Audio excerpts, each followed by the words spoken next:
Le Rex du mois vous est présenté par Foncia.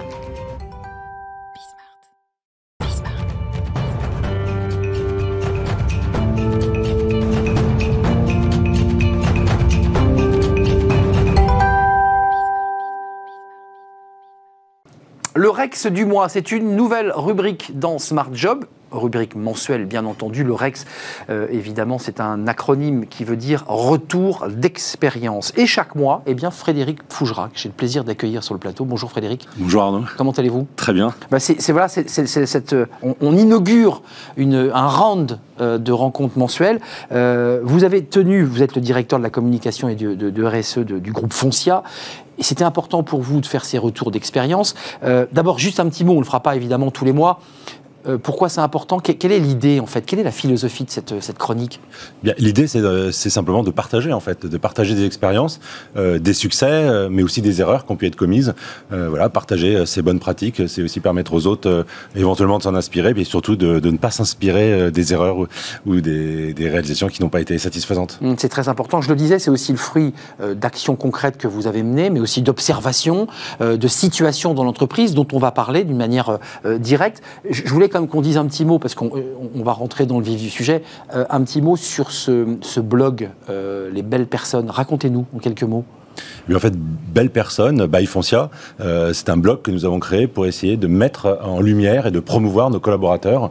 Dans le monde du service, il est difficile de communiquer sur l'image employeur. Je parle bien d'image employeur. Ouais, vous n'aimez pas pas de marque employeur. C'est pas que j'aime pas le mot marque employeur, c'est que ça n'existe pas. C'est juste la traduction littérale de l'anglais. Mais la marque employeur, ça n'existe pas. L'entreprise n'a qu'une seule marque. Après, elle a plusieurs facettes. Elle les décline de différentes façons.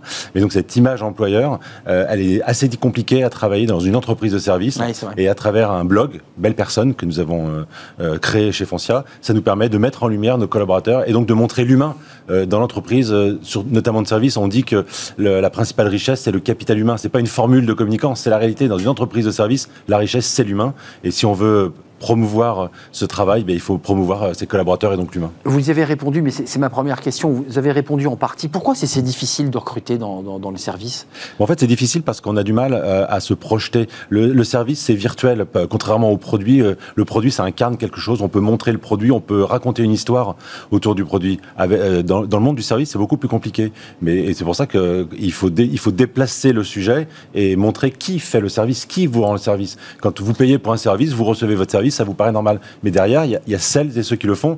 Ce sont des gens, ils sont concrets, ils sont réels. Et c'est à eux. Ils ont un visage. Ils ont un visage. Et c'est à eux qu'on doit ce service. Comment on fait finalement pour les valoriser ? Alors, on a compris que ce blog de Belles Personnes, c'était aussi une manière de les montrer physiquement. Comment on fait ?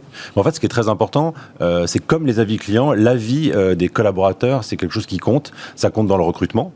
Donc, il y a beaucoup de gens qui vont voir les sites, qui vont voir que disent les collaborateurs de cette entreprise sur leur travail, sur leur quotidien. Donc, ce blog, ça permet notamment aux collaborateurs de s'exprimer librement.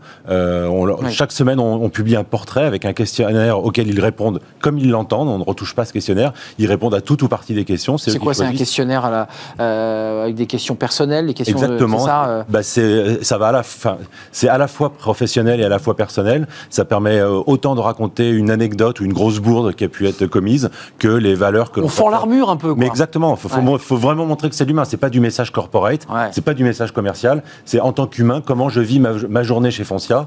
Et du coup, quels sont les clichés que je voudrais tuer ? Qu'est-ce qui est valorisant dans mon travail ? Qu'est-ce qui est plus difficile ? Comment ça se passe avec mes collègues ? Un peu cash, quoi. Un peu cash, un peu direct. Après, ça dépend de la façon dont chacun va s'exprimer. Donc, on retrouve des modes d'expression et un ton qui peut être différent d'une personne à l'autre, d'une région à l'autre, d'une fonction à l'autre, puisque toutes les fonctions sont approchées via ce blog. Et vous l'avez dit en introduction, ça ne sert pas que l'image employeur. On dit bien image. D'ailleurs, tous les mois, je ferai très attention de ne pas parler de la marque employeur, parce que là, Frédéric me mettrait un coup de règle sur les doigts. C'est l'image employeur. Ça ne sert pas que l'image employeur, ça sert aussi l'interne. C'est-à-dire que ça génère une dynamique au sein de l'entreprise. Effectivement, d'ailleurs, l'image employeur n'a pas que vocation à aller chercher des talents et à recruter. Elle a aussi vocation à fédérer. Et effectivement, valoriser les collaborateurs et valoriser leur travail, c'est aussi une façon de créer du sentiment d'appartenance, de la fierté. Et donc, c'est aussi une action de communication interne. Frédéric Fougerat, c'était un plaisir d'inaugurer cette première chronique avec vous. Le Rex du mois, on vous retrouve dans un mois, c'est-à-dire l'année prochaine, on peut le dire. À l'année prochaine. À l'année prochaine, voilà, on commence déjà à dire à l'année prochaine. On approche doucement de cette fin d'année, de cette année 2020. On ne déflore pas le thème sur lequel vous travaillez, mais il est déjà presque prêt. Le Rex du mois, ça sera chaque mois, donc avec Frédéric Fougerat, le directeur de la communication et de la RSE du groupe Foncia. Merci Frédéric d'être venu et on se retrouve donc à l'année prochaine, 2021. La suite de nos programmes, c'est Working Progress avec les invités de Welcome to the Jungle. Là, ça va faire un peu écho d'ailleurs à notre chronique du Rex, c'est comment être heureux quand on est dirigeant. Oui, c'est possible. On en parle tout de suite.